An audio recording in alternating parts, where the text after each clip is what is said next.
Good morning children. ठीक है, आज हम लोग पढ़ाने जा रहे हैं finite and non finite verbs.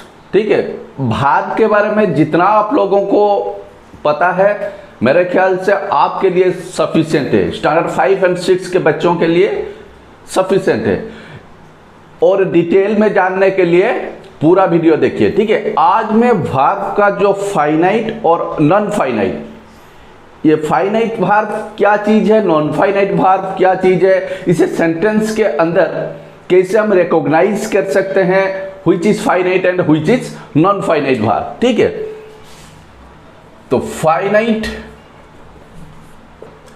And non finite verbs. तो फाइनाइट वर्ब किसे बोलते हैं? फाइनाइट वर्ब्स, इसका डेफिनेशन क्या होगा? They change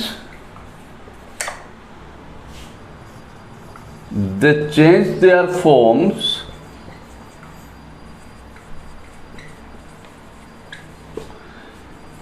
according to the number or person of the subject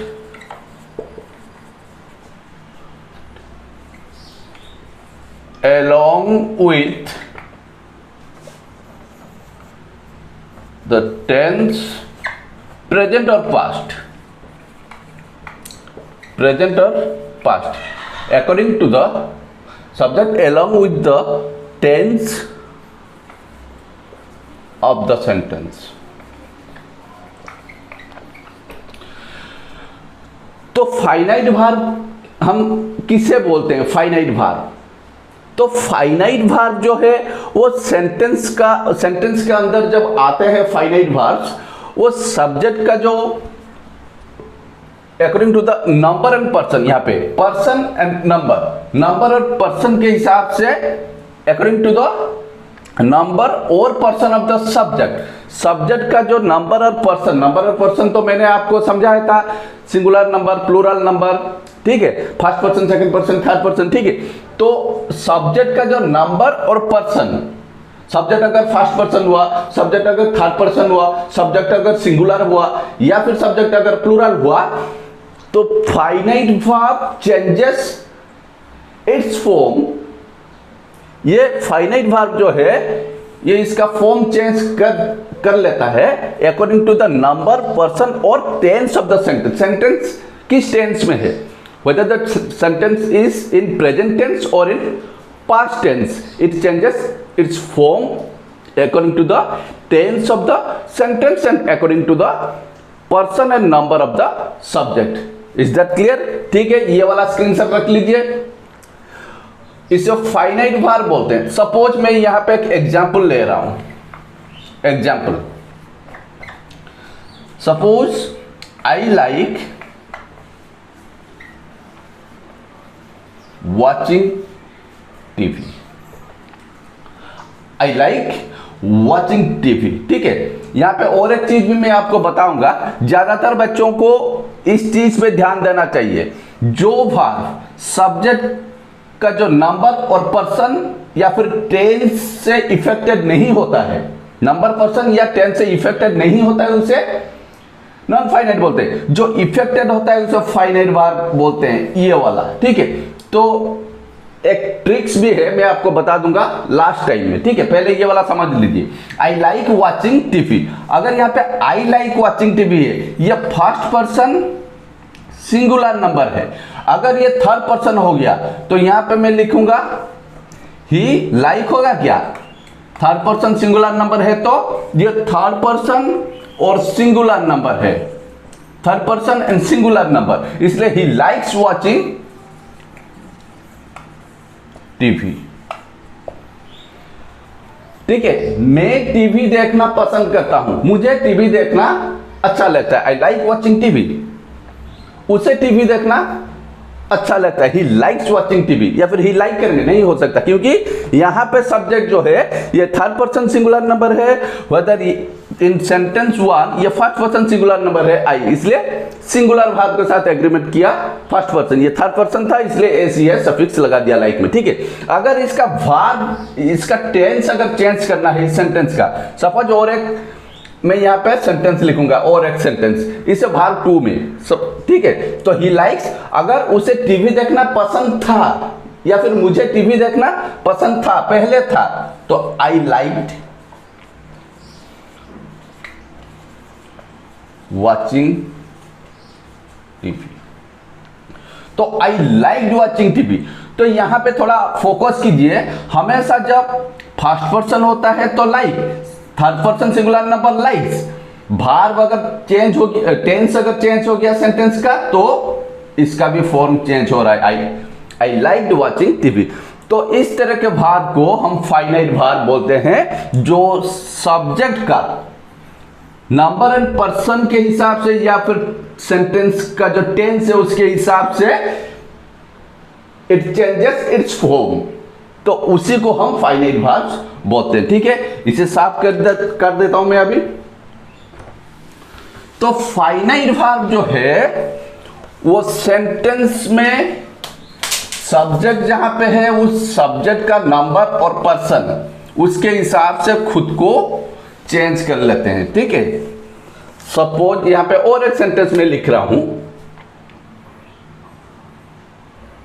he works at ए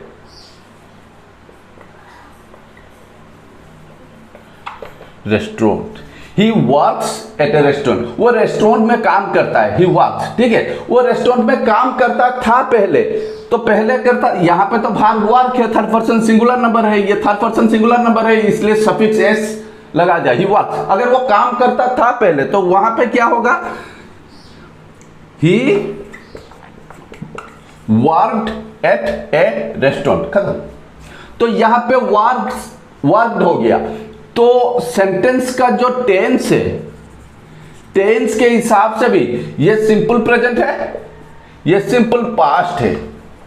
तो सिंपल प्रेजेंट में थर्ड पर्सन सिंगुलर नंबर था इसलिए एस सफिक्स लगा दिया वर्क में, लेकिन सिंपल पास्ट में ईडी लगा लिया यहां पे, he worked eight A restaurant, वो रेस्टोरेंट में काम करता था, वो रेस्टोरेंट में काम करता है, he works at A restaurant, वो रेस्टोरेंट में काम करता था, he worked eight A restaurant. तो सेंटेंस का जो टेंस है, टेंस के हिसाब से जो अपने फॉर्म्स को चेंज कर लेते हैं उन्हें हम फाइनाइट वर्ब्स भी बोलते हैं, ठीक है। इसे साफ कर देता हूं और एक एग्जांपल को। तो ये गया आपका फाइनाइट वर्ब का एग्जांपल। अभी नॉन फाइनाइट वर्ब किसे बोलते हैं, नॉन फाइनाइट, ठीक है। तो नॉन फाइनाइट का these verbs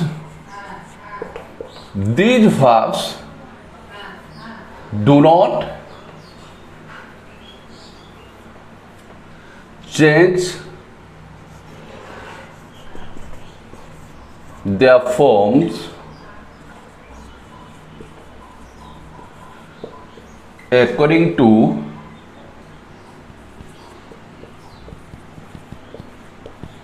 number or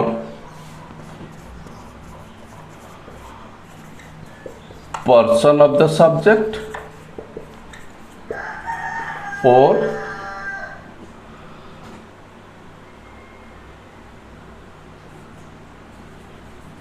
tense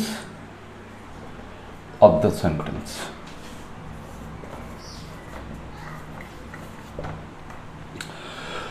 तो these verbs do not change their forms according to the number or person of the subject or tense of the sentence. तो इस नॉन फाइनाइट वर्ब हम किसे बोलते हैं, जो verbs sentence का जो टेंस है, टेंस के हिसाब से उनका कुछ भी फॉर्म चेंज नहीं होता, या फिर नंबर और पर्सन जो है सब्जेक्ट का, ठीक है। The verbs which do not or which the verbs which do not change their forms as per the number or person of the subject or the tense of the sentence, it's called non finite verbs, ठीक है। Suppose यहां पे मैं एक example ले रहा हूं,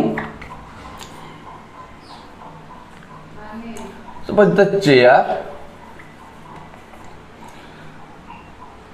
is broken. The chair is broken. यहां पे एक सेंटेंस में लिखा हूं the chair is broken. तो यहां पे is में लिखा हूं, ये एक भाग में, बी भाग, ये भाग में, ब्रोकन भाग 3, ठीक है। द चेयर इज ब्रोकन, यहाँ पे अगर नॉन फाइनाइट भाग को मुझे रिकॉग्नाइज करना है, अगर ये प्रेजेंट सिंपल प्रेजेंट में है द चेयर इज ब्रोकन, इसे मैं अगर इसका अगर टेंस चेंज करूंगा द चेयर वाज ब्रोकन, समझ में आ गया। तो यहां पे देखिए ब्रोकन का कुछ भी चेंज नहीं हो रहा है, ब्रोकन वैसे ही बैठा है। The chair is broken, the chair was broken, ये ऐसा ही बैठा है ब्रोकन, इसका कुछ चेंज नहीं होता है फॉर्म, ये ऐसे ही बैठा है। अगर इसे मैं प्लूरल करूंगा, नंबर चेंज करूंगा, ये द चेयर इज ब्रोकन, इसे मैं प्लूरल कर रहा हूं अभी सब्जेक्ट को। These chairs are broken, are broken. यहां पे देखिए जब मैं सब्जेक्ट को प्लूरल कर दिया दीज चेयर्स, यहां पे देखिए प्लूरल वर्ब आर हो गया, इज हो गया आर, लेकिन ब्रोकन वैसा ही बैठा है, इसका कुछ चेंज नहीं हो रहा है। इसे मैं दीज चेयर्स वेयर ब्रोकन भी लिख सकता हूं, these chairs were broken, sorry, इसका कुछ चेंज नहीं हो रहा है। तो मेरे कहने का मतलब यह है कि सब्जेक्ट सिंगुलर हो, प्लूरल हो, फर्स्ट पर्सन हो, सेकंड पर्सन हो या फिर थर्ड पर्सन हो, जो नॉन फाइनाइट वर्ब्स हैं, सेंटेंस का जो सब्जेक्ट है सब्जेक्ट से इफेक्टेड नहीं होता या फिर इफेक्टेड नहीं होता, या फिर सेंटेंस कोई भी टेंस में हो, आइदर इन प्रेजेंट टेंस और in past tense, past tense में हो या फिर प्रेजेंट टेंस में हो, सिंगुलर में हो या फिर प्लूरल में हो, पास्ट सिंगुलर हो या फिर प्लूरल हो, non finite verbs do not change their forms as per the tense of the sentence और द नंबर और person of the subject. Is that clear? ठीक है, मैं इसे अभी साफ कर देता हूं। तो इन्हें हम नॉन फाइनाइट वर्ब्स बोलते हैं। ज्यादातर बच्चों को समझाया जाता है कि नॉन फाइनाइट वर्ब ये है, फाइनाइट वर्ब ये है, जो सब्जेक्ट का जो नंबर और पर्सन के हिसाब से जो इफेक्टेड नहीं होते उन्हें नॉन फाइनाइट बोलते हैं, जो इफेक्टेड होते हैं उन्हें फाइनाइट बोलते हैं। ये तो जैसे आम गिर रहा है, ऊपर से गिर रहे हैं, इसे यहाँ पे थोड़ा प्रॉब्लम है, गिर रहा है, ठीक है। तो अभी एक चीज मैं आपको बताने जा रहा हूं जो ज्यादातर बच्चों को पता नहीं होता, ठीक है।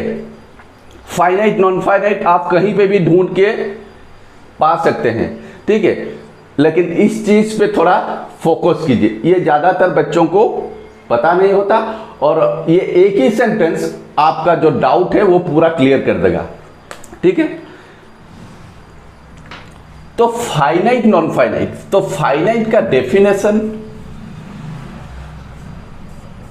एक चीज यहां पे फोकस कीजिए, the verb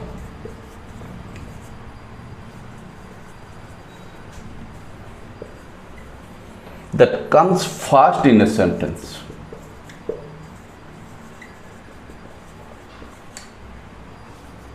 is called a finite verb. इस पॉइंट पे थोड़ा ध्यान दीजिए। सेंटेंस में जो पहला वर्ब आता है, suppose I am going to school,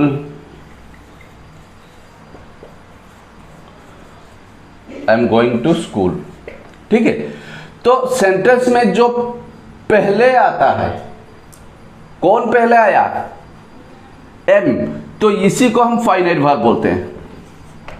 ये ट्रिक से, ठीक है, इस ट्रिक को याद रखिए, इजी रहेगा। जो बाद में आता है उसे फाइनाइट नहीं बोलेंगे, वो नॉन फाइनाइट वर्ब है। I am going to school, he was going to school, ठीक है, they are going to school और they were going to school. ये गोइंग का कुछ भी फर्क नहीं पड़ने वाला, as because it is a non finite verb. तो हमें पता है non finite verb do not change its form as per the number और पर्सन ऑफ द सब्जेक्ट और as per the tense of the sentence. ठीक है, तो इसे याद रखिए, जो पहले आता है उसी को फाइनाइट वर्ब बोलते हैं।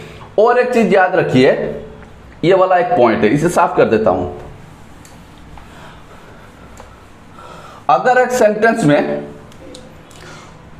अगर ऐसा कुछ सेंटेंस है जिस सेंटेंस में दो तरह के भार्ब आपको देखने को मिल रहे हैं, ठीक है, एक तो है बी भार्ब, दूसरा है मेन भार्ब। ठीक है, अगर मेन भार्ब है तैरना, बी भार्ब अगर आप तैर रहे हैं, ठीक है, you are swimming, you are swimming, या फिर the bird is flying, the bird is flying और यू आर स्विमिंग। तो यहां पे पहला भाग जो है आर और इज, स्विमिंग और फ्लाइंग, ये मेन वर्ब है, पार्टिसिपल है। ठीक है, लेकिन आर एंड इज ये सेंटेंस में पहले आते हैं, तो इन वर्ब्स को हम बोलेंगे फाइनाइट वर्ब। समझ में आ गया? तो और एक चीज यहां पे याद रखिए, इसका कुछ बंदोबस्त करना पड़ेगा।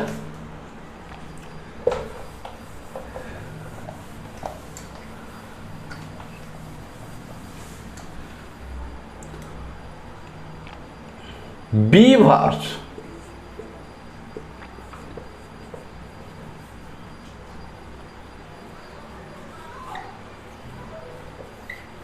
are always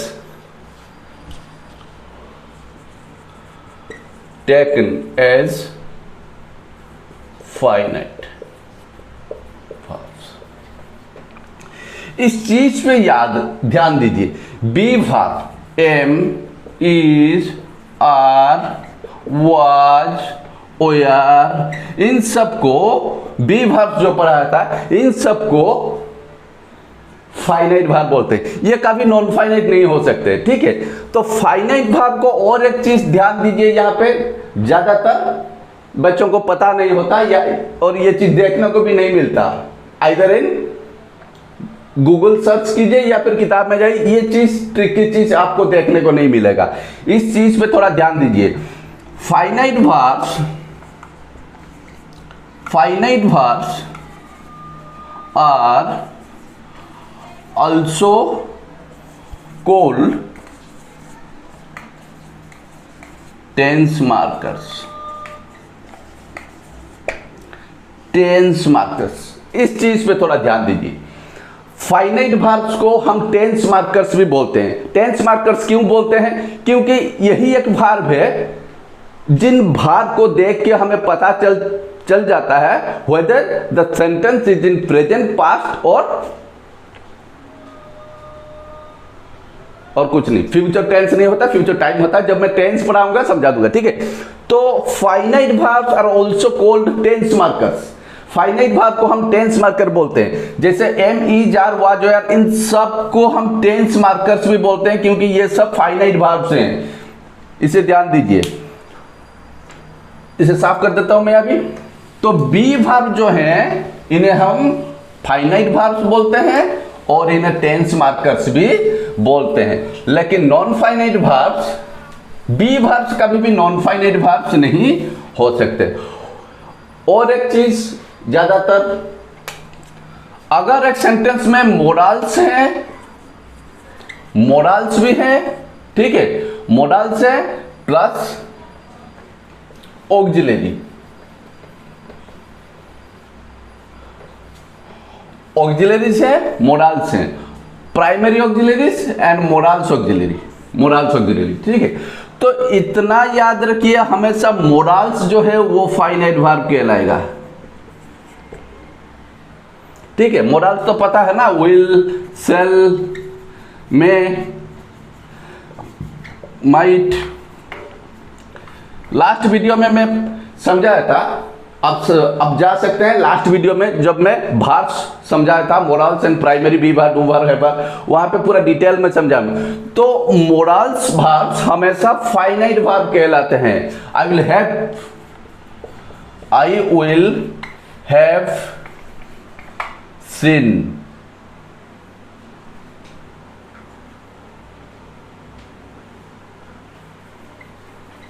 I will have seen him. तो इस तरह के सेंटेंस में हमेशा देखिए हैव वर्ब जो है वो मोडाल्स के बाद ही आता है, ठीक है। तो यहां पे विल को हम फाइनाइट बोलेंगे, हैव को फाइनाइट नहीं बोल सकते, ठीक है। मोडाल्स ऑलवेज फाइनाइट वर्ब्स ही होते हैं, इस चीज पे ध्यान रखिए। बी वर्ब्स हमेशा फाइनाइट वर्ब्स ही कहलाते हैं, ठीक है। तो इसे साफ कर देता हूं। तो आज के लिए बस इतना ही। इसके बाद बहुत सारी चीजें हैं, पार्टिसिपल्स हैं, जीरोन्स हैं, धीरे धीरे करके मैं आपको सब समझा दूंगा। अभी केवी का सिलेबस कंटिन्यू हो रहा है, मैथ तो कल शुरू हुआ था, तो धीरे धीरे मैथ, इंग्लिश, ईवीएस ये धीरे धीरे मैं वीडियोस अपलोड करता जाऊंगा, ठीक है। अगर आपको ये वीडियो अच्छा लगा तो लाइक, शेयर एंड सब्सक्राइब करना बिल्कुल मत भूलिए और बेल आइकन को जरूर दबाइए, ठीक है। Thank you.